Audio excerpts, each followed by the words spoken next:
Hello guys, welcome to the class.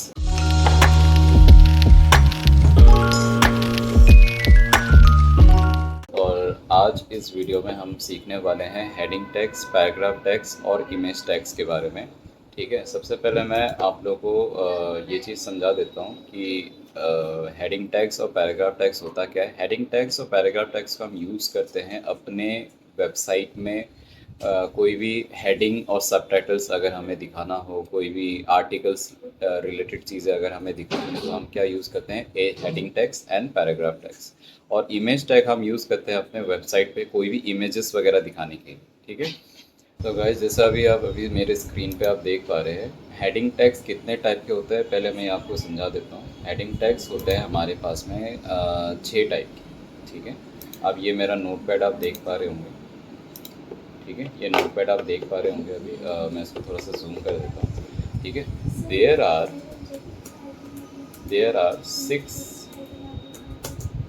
Types six types of heading tags.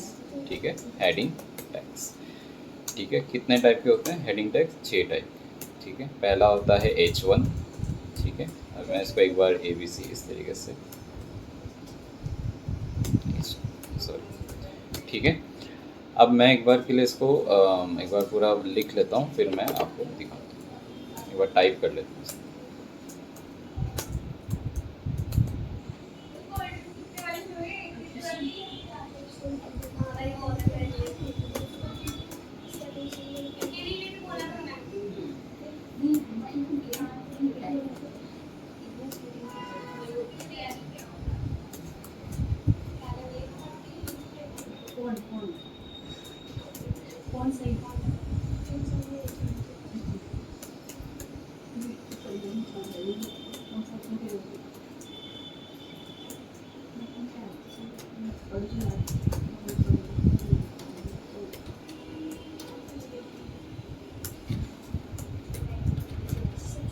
ठीक है, तो guys मैंने अभी ये सारा कुछ मैंने आपके सामने अभी टाइप कर दिया है।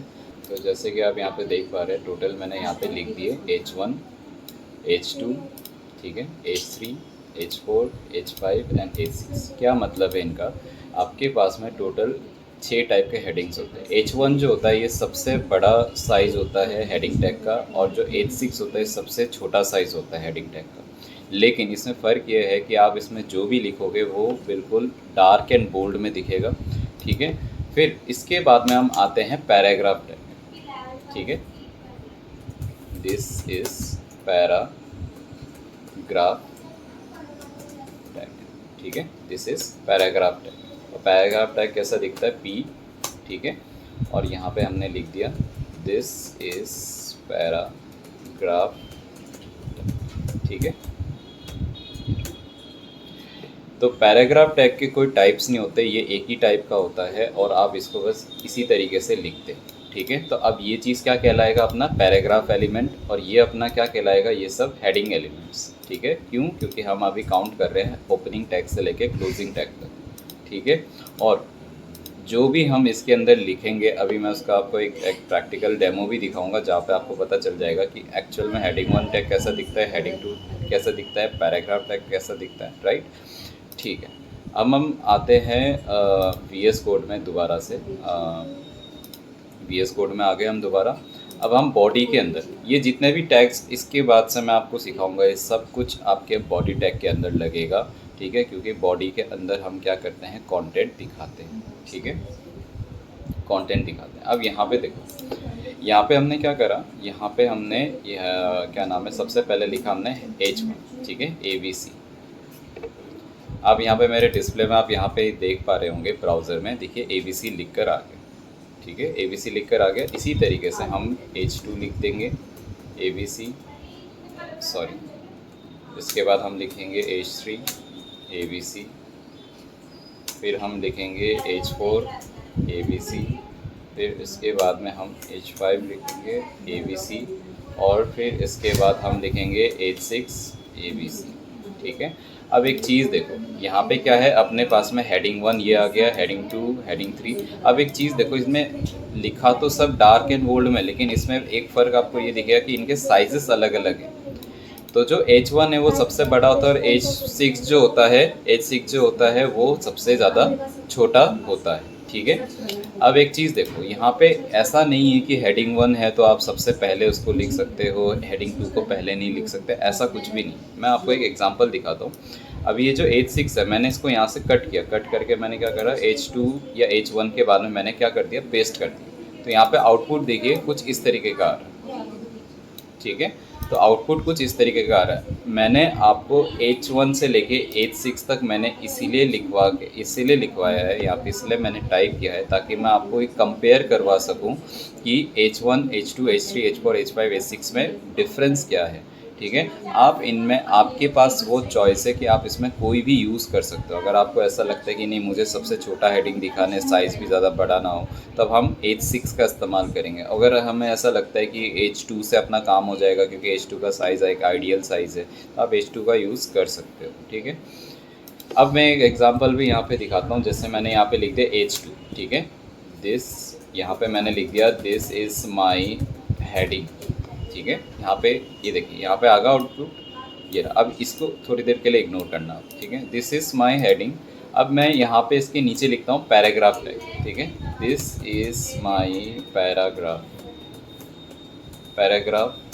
Content, right. अब इसमें देखो मैंने जो भी लिखा, अब देखो हेडिंग और एक पैराग्राफ टैग के बीच में देखो डिफरेंस देखो। तो मैंने आपको जैसे वीडियो के स्टार्टिंग में मैंने आपको बताया था कि जो हेडिंग और पैराग्राफ टैग होता है वो बेसिकली हेडिंग और कोई भी कंटेंट या फिर कोई भी सबटाइटल से रिलेटेड कोई भी चीज़ है या फिर कोई आर्टिकल्स, ब्लॉग्स, इस तरीके की चीज़ें अगर आप लिखते हो तो आप उन चीज़ों को आप क्या कर सकते हो, इनके द्वारा लिख सकते हो, ठीक है। एक मैं आपको एक एग्जांपल दिखाता हूँ। अभी जैसे मैंने यहाँ पे सर्च किया टाइम्स ऑफ इंडिया, ठीक है। टाइम्स ऑफ इंडिया मैंने वेबसाइट सर्च किया। अब इस वीडियो में आप देखना, यहाँ पे क्या बहुत सारे आपके पास में न्यूज़ आर्टिकल्स लिखे हुए हैं, ठीक है।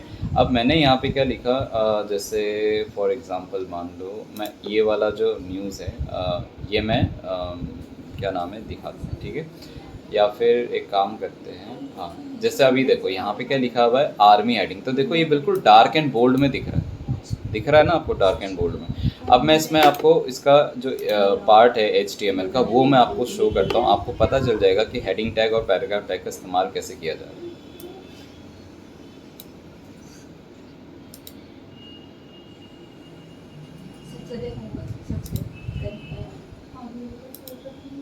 ये रहा, ये दिख रहा है आपको H1 टैग, ये रहा, ये H1 टैग दिख रहा है। इस H1 टैग के अंदर में ये देखो वही टैग लिखा हुआ है जो यहाँ पे आपको दिख रहा है। ये इसीलिए हेडिंग टैग का इस्तेमाल किया जाता है। और जो ये छोटे छोटे पतले पतले वर्ड्स में जो आप देख पा रहे हो, ये सब आपके पैराग्राफ टैग में लिखा हुआ है, जैसे मैंने अभी आपको थोड़ी देर पहले करके बताया, ठीक है। अब इसके बाद में मैं आपको समझाता हूँ इमेज टैग, ठीक है। अब आप इन चीज़ों को आपने देख लिया और अब मैं आपको अब मैं ये चीज़ हटा रहा हूँ। अब मैं आपको समझाऊंगा इमेज टैग कैसे यूज़ होता है। इमेज टैग के लिए आपको क्या करना होगा, सबसे पहले मैं आपको एक चीज़ समझा देता हूँ। यहाँ पे मैं ये चीज़ हटा देता हूँ, ठीक है। Image tag is used to show an image on the website, right, ठीक है, ऑन द वेबसाइट, ठीक है। अब यहाँ पे ये तो वेबसाइट का हो गया यहाँ पे इमेज। अब इसको हम इमेज टैग हम लिखते कैसे। इमेज टैग बेसिकली अपना सेल्फ क्लोजिंग टैग होता है। इमेज टैग क्या होता है, सेल्फ क्लोजिंग टैग। इसके लिए कोई क्लोजिंग टैग की ज़रूरत नहीं पड़ती है। इमेज टैग में हम क्या नाम है, एक एट्रीब्यूट का इस्तेमाल करते हैं। इमेज टैग में एट्रीब्यूट का मतलब क्या होता है ये भी समझ लेते हैं थोड़ी देर में। इमेज टैग में एट्रीब्यूट लिखते हैं हम कौन कौन से, पहले तो लिखते हैं SRC। अब SRC क्या काम करता है थोड़ी देर में आता हूँ उसमें। और एक एट्रीब्यूट हम लिखते हैं alt इक्वल्स टू डबल, ठीक है, कुछ इस तरीके से। इसमें कोई क्लोजिंग टैग नहीं होता, क्लोजिंग टैग देने की ज़रूरत नहीं है। अब आपको इसमें क्या करना है, क्या नाम है, जो SRC है ये होता है एट्रीब्यूट। जिसके भी पीछे इक्वल्स टू और डबल कोट लगेगा वो आपका ऑटोमेटिकली एट्रीब्यूट के थ्रू आइडेंटिफाई किया जाएगा, ठीक है। अब एट्रीब्यूट क्या होता है, एट्रीब्यूट होता है attribute is used to provide information information to the tag, ठीक है। एट्रीब्यूट जो होता है वो क्या होता है, इंफॉर्मेशन देने के लिए इस्तेमाल होता है किसी भी टैग, ठीक है। अगर हमें अभी इमेज टैग के द्वारा कोई भी इमेज दिखानी है, ठीक है, तो हम इमेज टैग को ये नहीं पता कि हमें कौन सी इमेज दिखानी है, तो हम उसको किसके थ्रू दिखाएंगे, एसआरसी को बताएंगे, और एसआरसी इमेज टैग को बताएगा कि तुम्हें ये इमेज दिखानी है ब्राउज़र के अंदर, ठीक है। अब यही चीज़ मैं वहाँ पे VS कोड में लेकर चलता हूँ, ठीक है। VS कोड में मैंने ये यहाँ पे, एक सेकेंड, हाँ यहाँ पे ये मैंने किया। अब मैं यहाँ पे इसको पेस्ट कर देता हूँ, ये रहा, ठीक है। ये हो गया आपका SRC, तो ये हो गया आपका ऑल्ट, ठीक है। ऑल्ट का काम क्या है, SRC का काम। SRC का मतलब होता है सोर्स। आपका फाइल कहाँ है, नहीं है, कौन सा इमेज कहाँ से उठा के लाना है, वो चीज़ आप यहाँ से कर सकते हो।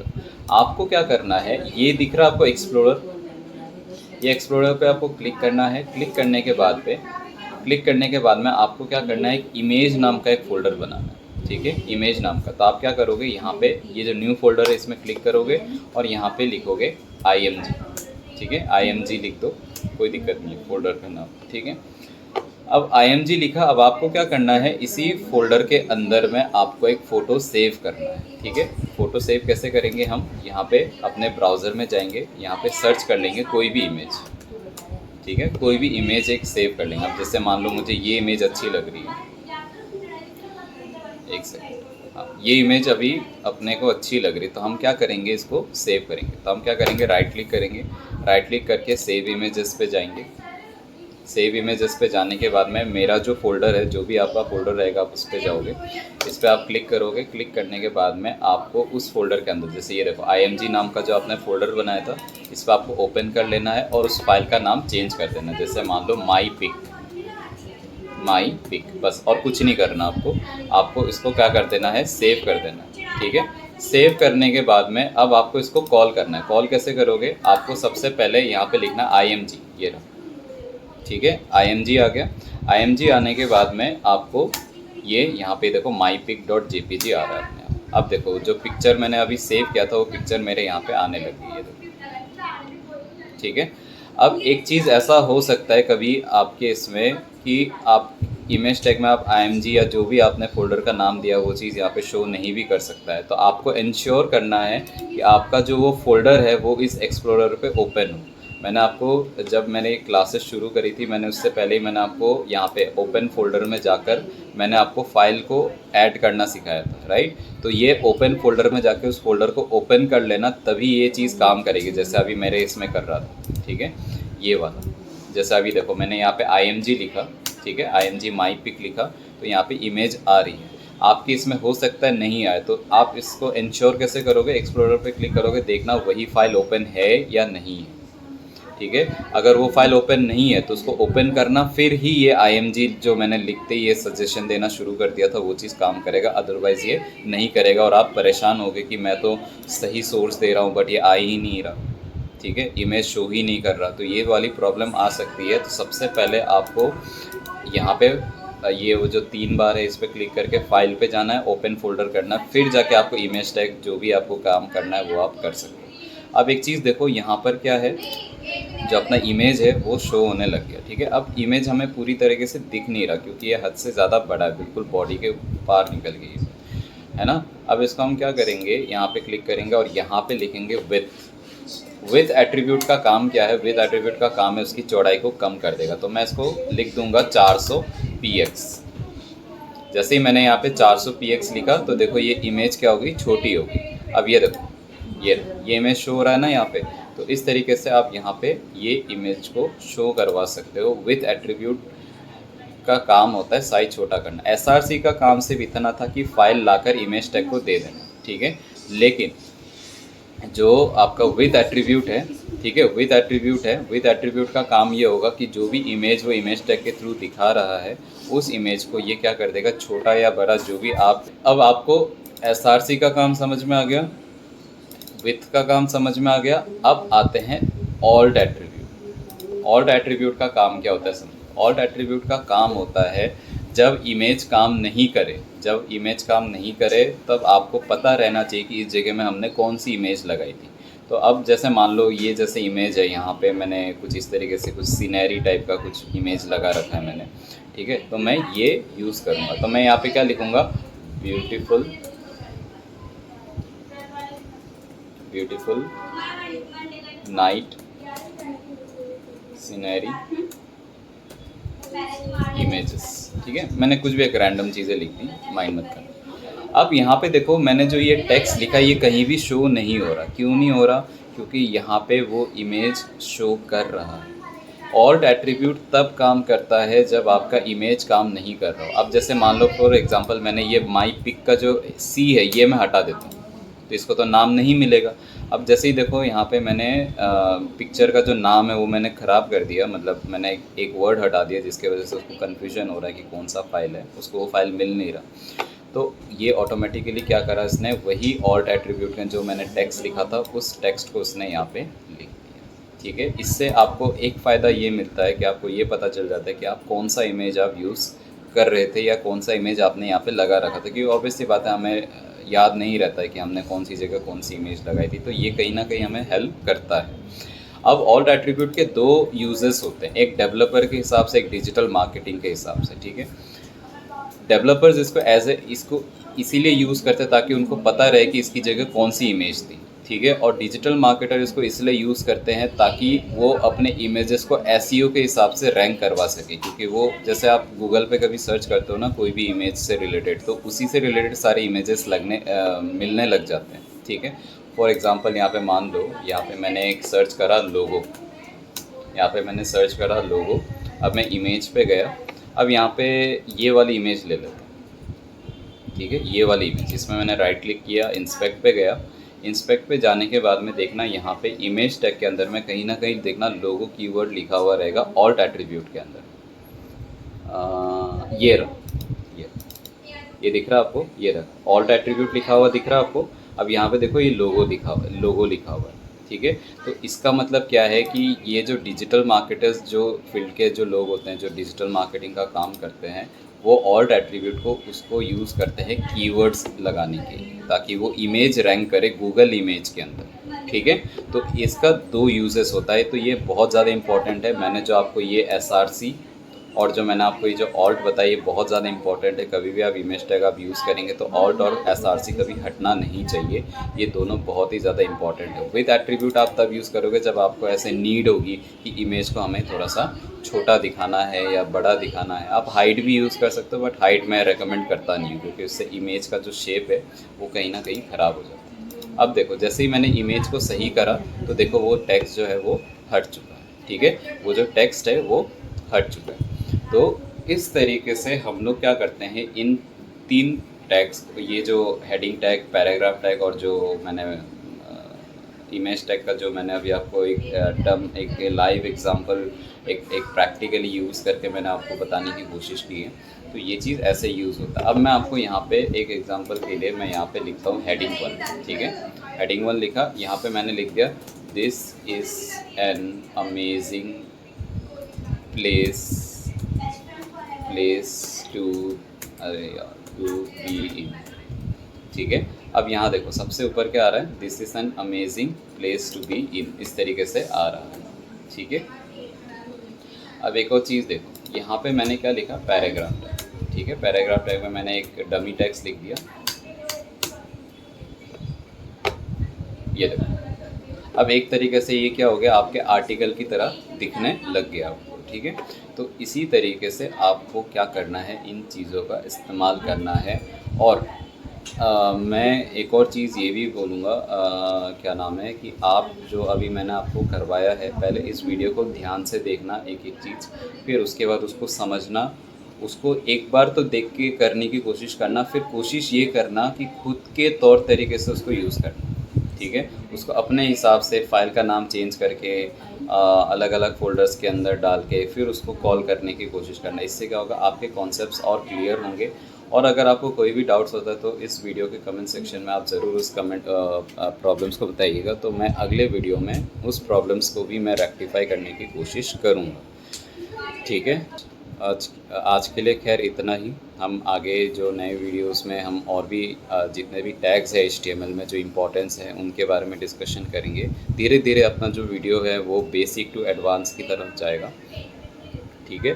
बाकी इस वीडियो को लाइक, शेयर और कमेंट और सब्सक्राइब ज़रूर करें, और अपना जो भी फीडबैक है आप इस वीडियो में आप दे सकते हैं, ताकि हम आने वाले वीडियोस को और ज़्यादा इम्प्रूव कर सकें। हम मिलते हैं अगले वीडियो में, तब तक इस वीडियो का आप ध्यान से देखना और प्रैक्टिस अच्छे से करना। चलो बाय।